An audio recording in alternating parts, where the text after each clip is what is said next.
Bonjour. Donc nous finissons ce long cours sur l'histoire des agricultures et les défis d'aujourd'hui. Bien sûr, ce cours n'est jamais complet et pourra être amélioré, allongé, focalisé sur certains points précis en fonction de vos réactions. Mais vous aurez une vision générale. Donc là, maintenant, nous allons nous consacrer sur quelles sont les mutations technologiques possibles et qu'est-ce que c'est que l'agriculture de demain dans une vision des techniques de l'agriculture. Une vision technique. Parce que d'un point de vue de la production agricole, si je me place du point de vue de ceux qui produisent, on a aujourd'hui une concurrence entre les agrocarburants et l'alimentation. Quand on produit pour nourrir ou on produit pour fournir de l'énergie. Et puis, on a un autre problème, c'est que quand on fait de l'agriculture, on produit sans s'occuper de la biodiversité pour produire au maximum, ou on essaye de trouver un accord avec l'environnement, la nature, pour produire au mieux et maintenir une biodiversité qui fait que l'environnement du monde agricole, du monde rural, est un environnement qu'on aime et que tout le monde aime. Parce qu'il faut savoir que les citadins aiment leur agriculture et aiment globalement l'environnement, la campagne telle qu'elle est aujourd'hui en France. Le deuxième aspect important, c'est que les agriculteurs constatent une destruction des terres agricoles. On détruit des terres agricoles, on détruisait jusqu'à il y a peu environ 80 000 hectares par an, ce qui est beaucoup en France, selon le concept d'artificialisation. On les détruit, pourquoi? Vous créez une zone industrielle, vous la prenez en général sur les bonnes terres agricoles. Je ne vais pas citer d'exemple particulier, mais beaucoup d'entre vous y penseront.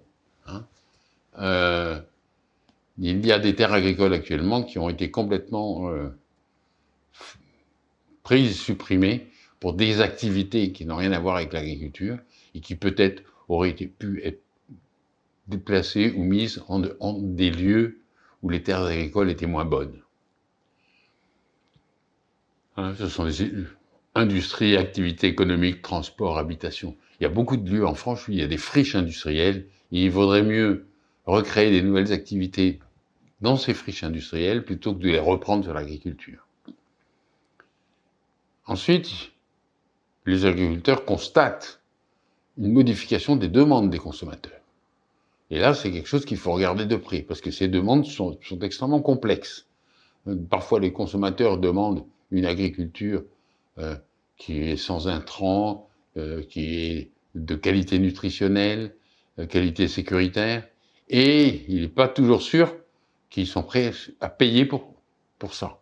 Donc il y a quelque chose vraiment important à comprendre. Dans les modifications des demandes des consommateurs, il y a le problème de la consommation de viande globalement dans l'alimentation, plus ou moins carnée.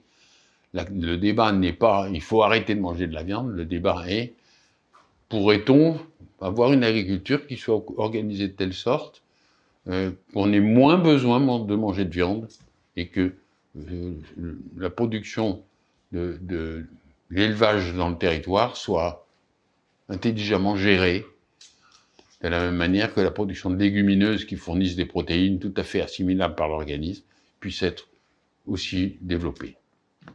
Et puis, il y a un problème étrange, c'est qu'on a à la fois dans les pays riches, je parle là vraiment, je me place dans la position de tous les pays développés, dont la France, c'est qu'on voit apparaître à la fois une sorte de suralimentation et en même temps des manques nutritionnels. Donc on doit arriver à gérer le fait que les consommateurs eux-mêmes, pour différentes raisons, soit surconsomment, soit sous-consomment. Et ça peut souvent être lié à des problématiques qui n'ont rien à voir avec l'agriculture, qui sont des problématiques de revenus des gens. Et les gens qui ont des revenus plus faibles vont nécessairement déplacer leur alimentation vers des produits les moins chers possibles.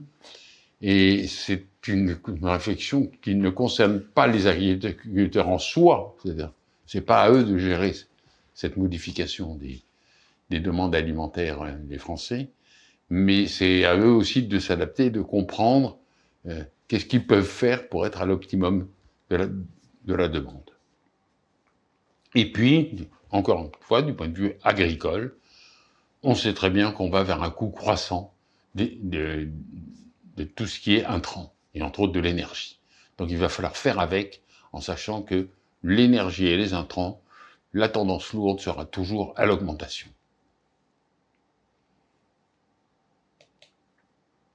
Là, je vous ai mis un tableau, c'est juste pour vous, à titre historique, vous n'êtes pas obligé d'apprendre par cœur.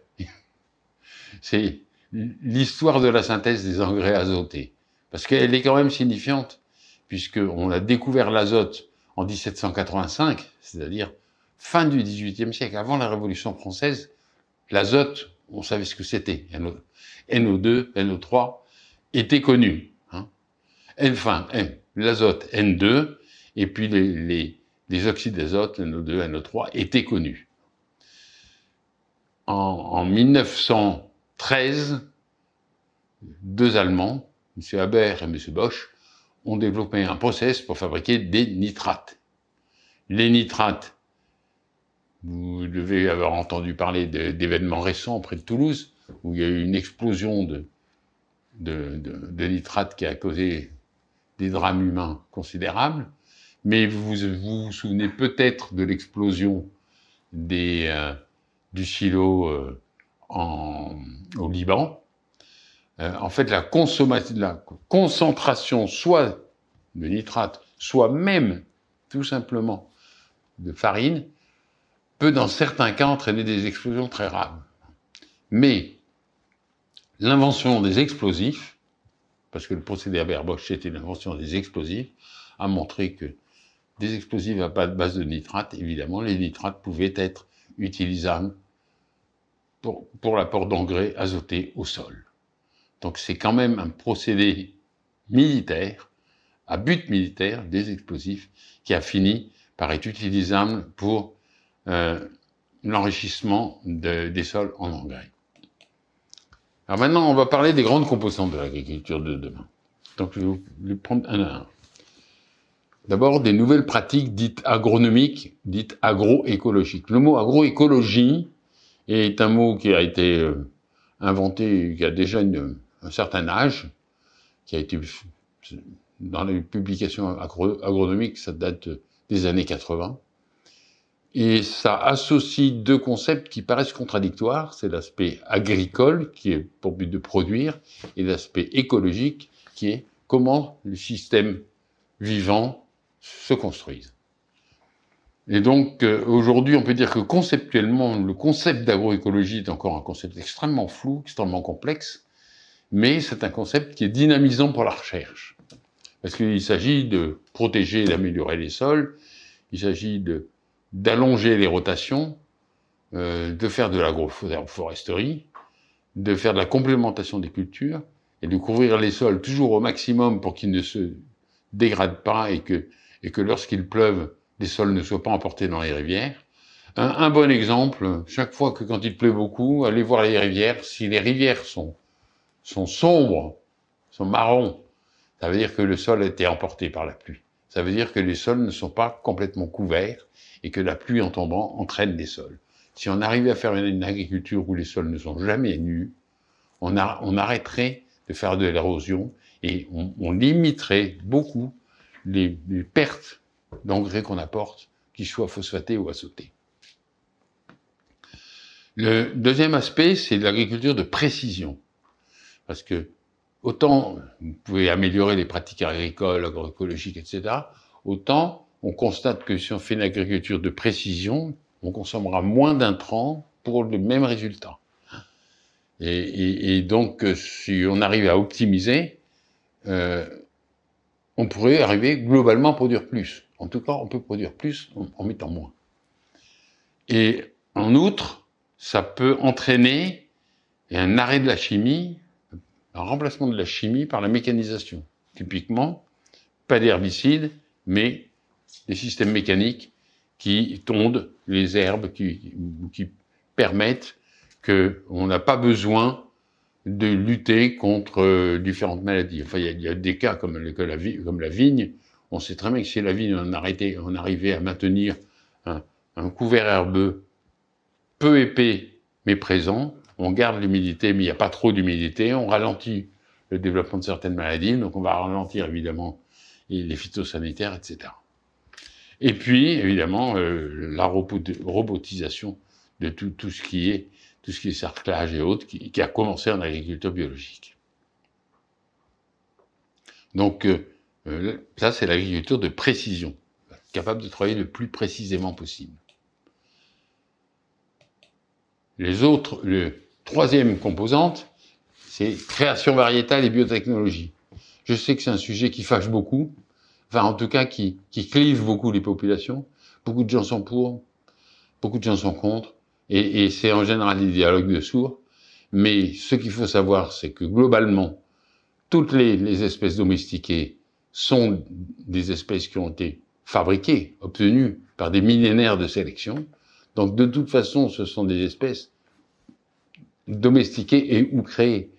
Le maïs qui vient de la théosinte, si vous comparez la théosinte et le maïs, vous verrez, vous ne saurez pas faire la différence au moment de la germination. Vous direz c'est la même plante. Par contre, quand le maïs atteint ses 2 mètres et que la théosinte atteint un peu moins quand même, est un peu moins haute, vous comparerez les 2 plantes, vous direz ça n'a rien à voir. Vous ne trouverez pas dans la nature de blé sauvage qui ressemble à du blé actuel. Enfin, on peut faire la liste de toutes les espèces, depuis les courges, les bananes, la plupart des fruits et légumes d'ailleurs. Il y a beaucoup de fruits et légumes que vous ne trouverez pas naturellement. Les choux-fleurs, ça n'existe pas dans la nature.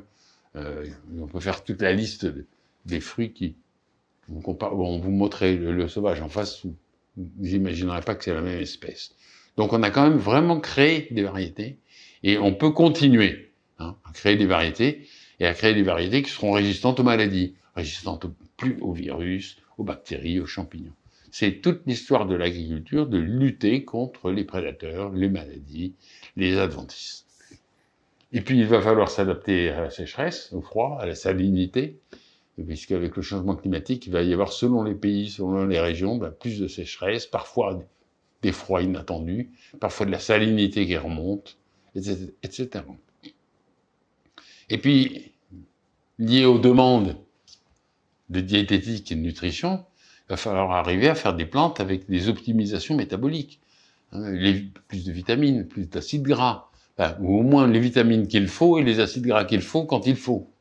Donc ça peut être soit dans une même plante, soit faire des plantes spécialisées, celles qui produisent des acides gras polyinsaturés, celles qui produisent les vitamines de type C, D ou B, etc. Et pour les productions animales, on sait aujourd'hui que la mise en place de la génomique se généralise à toutes les grandes races, que le rendement métabolique est contrôlé de manière extrêmement technique, la robotisation est en train de rentrer dans les élevages laitiers, et les productions animales, la réflexion sur leur intégration territoriale a tout juste commencé, mais on ne peut pas dire que ça fasse vraiment partie des préoccupations politiques globales. Mais la question, c'est bien l'intégration territoriale des productions animales pour que ça ait lieu dans les meilleurs endroits et les moins en concurrence avec une possibilité de production de végétal directement pour les humains. Autre composante, alors, que j'avais appelée chimie verte au début. Alors, chimie verte, ça paraît contradictoire aux gens. Pour beaucoup de gens, si c'est de la chimie, ça peut pas être vert. Si c'est vert, ça peut pas être de la chimie. Sauf que, d'un point de vue scientifique, tout le monde sait, normalement, que l'être vivant, tout être vivant, est fait de composés chimiques. Nous sommes entièrement faits de composés chimiques, mais parfois des composés chimiques extrêmement complexes. L'ADN est un composé chimique, l'ARN aussi. L'ensemble des protéines, nos muscles, sont analysables chimiquement. Donc, on peut très bien avoir une chimie verte, c'est-à-dire ce que j'ai traduit en anglais par green care, c'est-à-dire un soin vert, mais qui est un soin, c'est-à-dire on va essayer de soigner et de spécialiser les plantes et d'utiliser les plantes et de faire des raffineries végétales localisées à partir d'une vision globale intégrée. Donc le green care ou la chimie verte me semble un aspect très important parce que ça peut d'un côté être la prise en compte de ce que sont les plantes et comment on les cultive, mais aussi de savoir utiliser au mieux les parties des plantes que par exemple on n'utilise pas aujourd'hui. Un point qu'évidemment que vous attendiez tous pour les grandes composantes de l'agriculture de demain, ce sont les technologies de l'information, évidemment. Le digital farming, hein, c'est-à-dire l'utilisation du numérique pour l'optimisation, le suivi, l'aide à la décision, les capteurs, l'intégration agro-informatique, comparer une année sur une autre année, intégrer tous les résultats durant toutes les années, utiliser l'intelligence artificielle pour tout à coup comprendre que telle chose est en relation avec telle autre chose et qu'on peut agir différemment. Enfin, là, on rentre dans un monde nouveau qui correspond à ce que je vous ai décrit, souvenez-vous, dans les grandes révolutions de l'agriculture, c'est-à-dire, ça fait nécessairement partie de la grande révolution, la 6e révolution de l'agriculture, d'intégrer les technologies de l'informatique, puisque toute grande révolution agricole intègre les technologies de la société correspondante dans laquelle elle est insérée.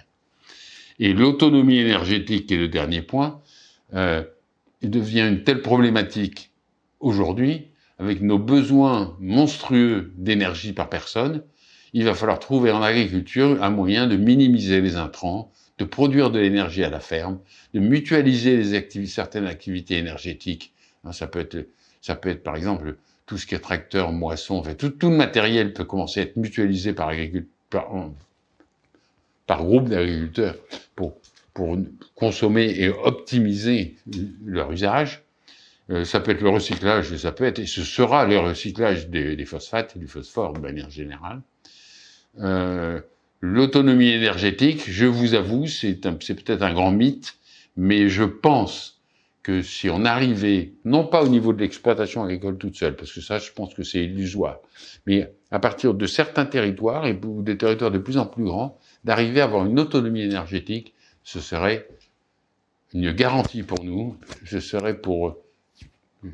si je me mets à la place des Français, ça donnerait un sentiment de sécurité, de savoir que nous avons les moyens en autonomie de faire notre production agricole, et que si le pétrole tout à coup s'envole, ça n'a pas d'incidence. Si tout à coup il manque de pétrole, ça n'a pas d'incidence non plus, enfin, etc.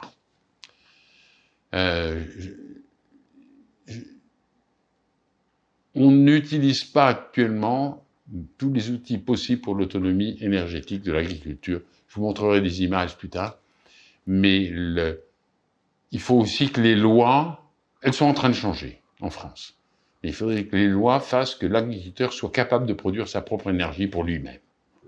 Et déjà, ça pourrait changer beaucoup de choses.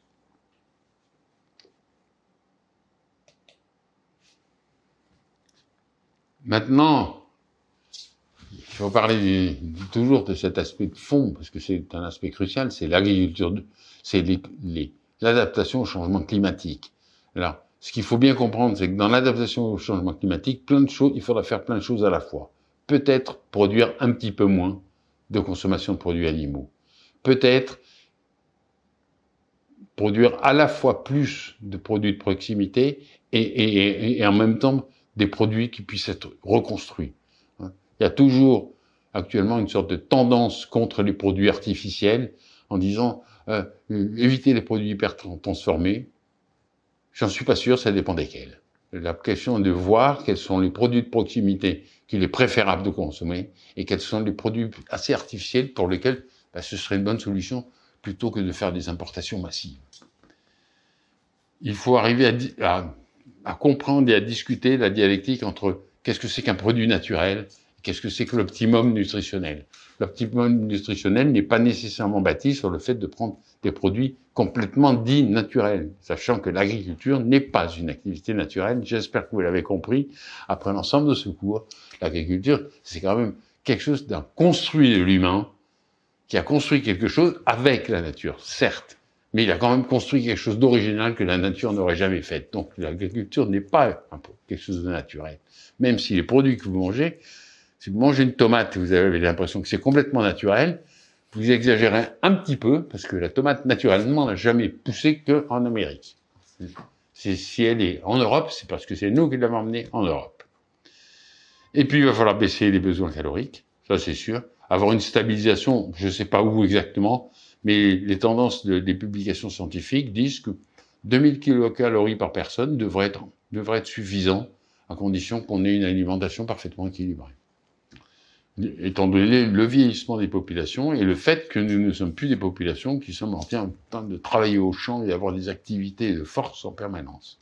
Et que la majorité des populations mondiales sont désormais citadinisées. On est à peu près à 52-53% de la population mondiale qui vit dans des villes. Et en 1950, on serait la moitié de la population mondiale qui vivrait dans des villes d'1 million d'habitants, ou plus. Et puis, bien sûr, ne pas oublier les exigences de sécurité alimentaire qui, aujourd'hui, doivent être maintenues. Alors, si je parle de l'agriculture maintenant, dans sa relation à la société, il y a quand même quelque chose sur lequel il va falloir beaucoup travailler, c'est la transformation de l'image de l'agriculture. Et je touche ici un point sensible, j'en suis sûr. Vous serez peut-être pas tous d'accord, ou bien vous direz « oh, il exagère ».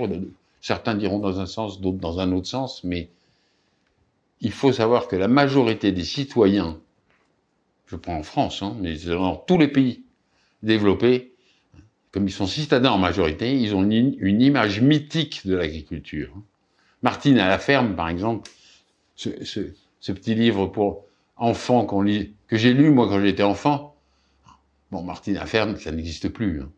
Les fermes qui ressemblent à Martine à la ferme n'existent plus en France. Ça n'existe plus. Il n'y en a plus. Donc, si on veut faire du simili Martine à la ferme, il faut réinventer quelque chose d'autre. Ça peut pas être de la même manière. Ne pas oublier que les mêmes qui rêvent d'une image mythique de l'agriculture, quand ils achètent de l'alimentation, ils regardent d'abord leur porte-monnaie. Voilà, ça c'est moins cher et tout, ça c'est... Il n'y en a pas beaucoup qui n'hésitent pas en disant, peu importe le prix, moi ce que je veux c'est la qualité. Il y en a, mais en général c'est ceux qui ont suffisamment d'argent pour pouvoir se le permettre.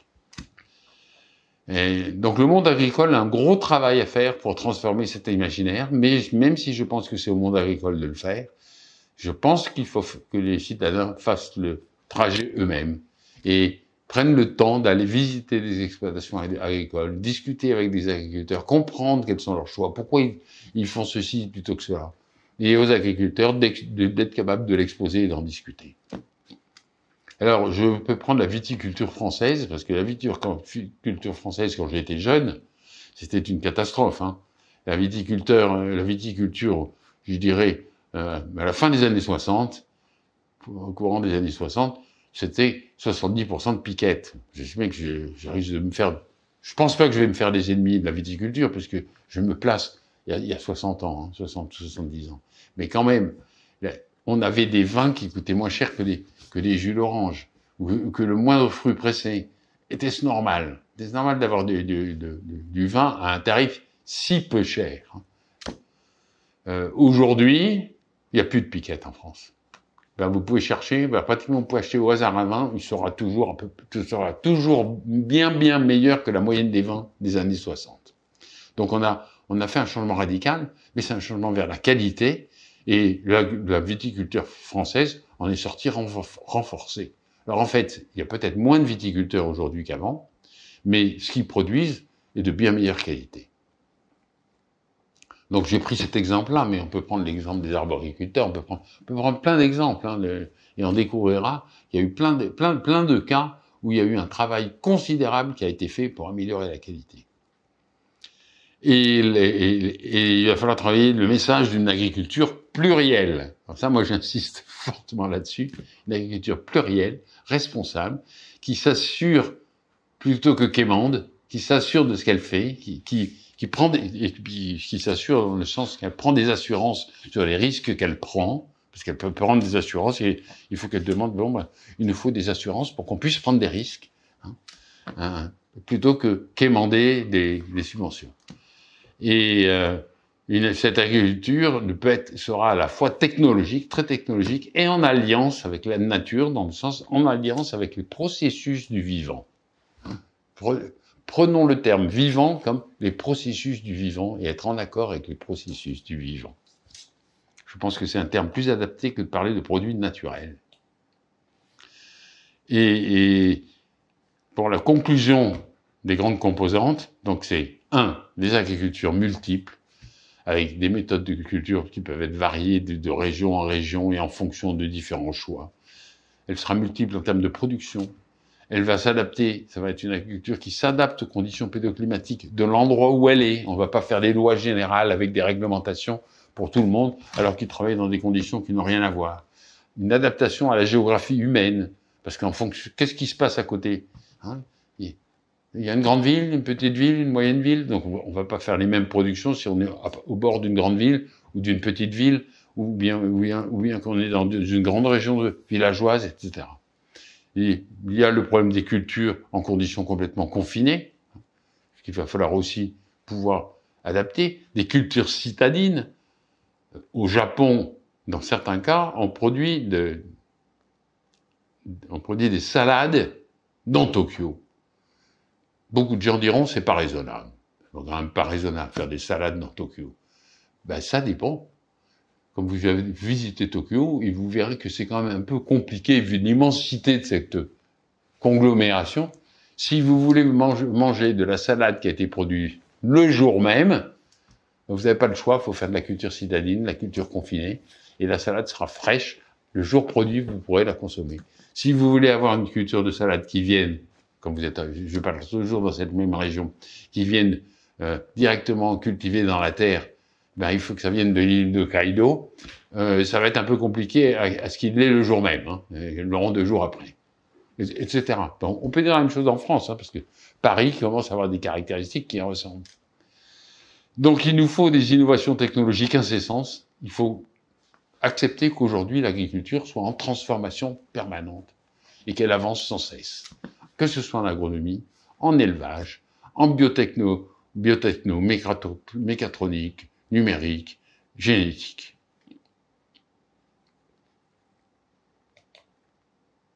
Alors là, je vais vous présenter, sans sectarisme, 3 exemples types de systèmes de culture qui ne peuvent évidemment représenter l'ensemble des travaux de la recherche en agriculture actuellement en cours. Mais je voudrais quand même on les passe très vite, mais je voudrais que vous les ayez bien, que vous preniez ça comme juste 3 exemples de ce qui se passe. Parce que c'est quand même, ça peut être choquant pour certains. Vous voyez, les cultures d'OGM, je vous présente la croissance des cultures d'OGM dans le monde. En fait, je me suis arrêté en 2014, là, parce que c'est les sources, parce que depuis, en fait, ça n'augmente quasi plus.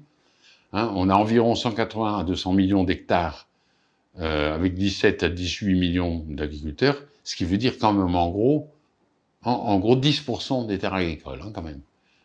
Il y a des nombreux projets de développement, mais des obstacles sociétaux, on sait que ça pose plein de problèmes. Je pourrais passer des heures sur les avantages et les inconvénients et les problèmes. Bon, il y a un arrêt de la croissance. On ne sait pas encore comment ça va évoluer, mais vous voyez les courbes. Ça, c'est pour les OGM. Maintenant, l'agriculture bio en français, de la même manière, vous voyez la répartition de l'agriculture biologique. J'ai pas pu vous faire la courbe de croissance parce que c'est beaucoup plus compliqué, sauf qu'on arrive au même chiffre, puisque, en fait, on avait officiellement 30 millions d'hectares en 2015, 30 millions d'hectares cultivés en 2015, certifiés. En 2015, ça voulait dire, en fait, 150 millions d'hectares, avec une centaine non certifiés. Parce qu'il y a plein d'agricultures qui sont bio, mais qui ne sont pas certifiées, c'est-à-dire qui n'ont pas le tampon. Tout simplement parce que dans certains pays, ils mettent pas d'engrais, ils mettent pas de phytosanitaires parce que c'est trop cher, ils ont des rendements plus faibles, mais en fait, ils font du bio. Et actuellement, il y a une très forte croissance, d'ailleurs, du bio de 2015 à maintenant, uniquement parce qu'on est allé voir plein de pays, plein de zones, de pays qui vendaient en Europe, et on leur disait, mais attendez, mais vous faites du bio, là, de fait. Pourquoi vous voulez pas avoir le label et vous vendrez plus cher? Donc, le bio, je pense, aujourd'hui, est plutôt à 150 millions, 170, 180. Autrement dit, à peu près comme les OGM. avec un rythme de croissance, par contre, qui n'est pas beaucoup plus élevé que celui des OGM actuellement. Il y a une sorte de ralentissement, mais pas tant que ça. Et si je prends maintenant l'agriculture de conservation des sols, qui est encore une autre agriculture différente, ben on constate qu'aujourd'hui aussi, on a eu une croissance considérable. Dans les années 2010, on était sans doute aux environs de 100 millions d'hectares. Vous voyez, toujours les mêmes ordres de grandeur, avec des proportions différentes selon les pays du monde, etc. Et autant l'agriculture bio et l'agriculture OGM, c'est des critères très précis. L'agriculture de conservation des sols, c'est plus flou. Hein, donc on peut avoir non, ça peut recouvrir des réalités assez différentes. Voilà, vous voyez trois exemples de choses qui bougent complètement. Mais l'agriculture, ce qu'il faut savoir, c'est que l'agriculture, l'agroécologie, ce n'est pas que l'agriculture de conservation des sols, ce n'est pas que l'agriculture biologique, c'est vraiment un ensemble complet. Donc voilà les 5 techniques de l'agriculture de demain. Nous, à gauche, je vous ai mis. Alors, les 5 sont en interaction. Donc, je passe très vite là-dessus, et puis après je vous montre la présentation synthétique.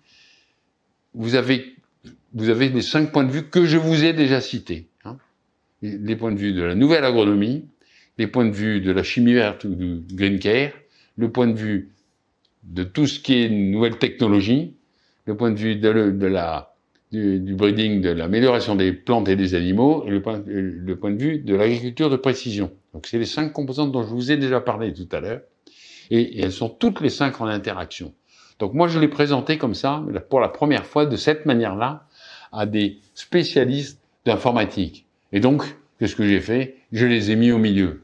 Parce que quand vous êtes dans une liaison à 5, vous pouvez toujours mettre 4 avec un au milieu. Mais en fait, tout le monde peut être au milieu. Donc c'est un choix philosophique, et voire dans la disposition, c'est presque un choix philosophique. Là, je parle à des gens qui sont dans l'informatique. Mais si j'avais parlé à des gens qui étaient dans les nouvelles agronomies, j'aurais mis la nouvelle agronomie au milieu. Si on veut être neutre, eh ben voilà comment on présente. Voilà les cinq composantes. L'amélioration des plantes en haut. Donc ensuite, les nouvelles technologies à droite, le green care à gauche, les nouvelles agrosciences actuellement en plein développement aussi en bas, et l'agriculture de précision de l'autre côté. Et en fait, ces 5 fonctions sont en interaction, et c'est ça qui est en train de construire l'agriculture de demain. Et en fait, ça se voit ici, où je vous ai présenté ici, pratiquement, tous les grands types d'innovations qui ont lieu, aussi bien en agriculture de conservation, agroécologie, informatique, robots, agroforesterie, photovoltaïque, éolien,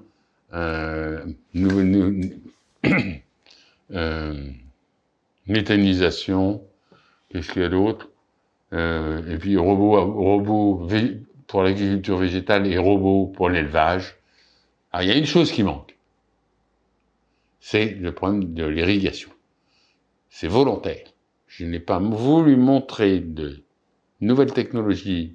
Je n'ai pas voulu montrer de nouvelles technologies de l'irrigation parce que, à ce jour, il y a trop de controverses sur l'irrigation et que c'est compliqué à ce jour de présenter les problématiques d'irrigation.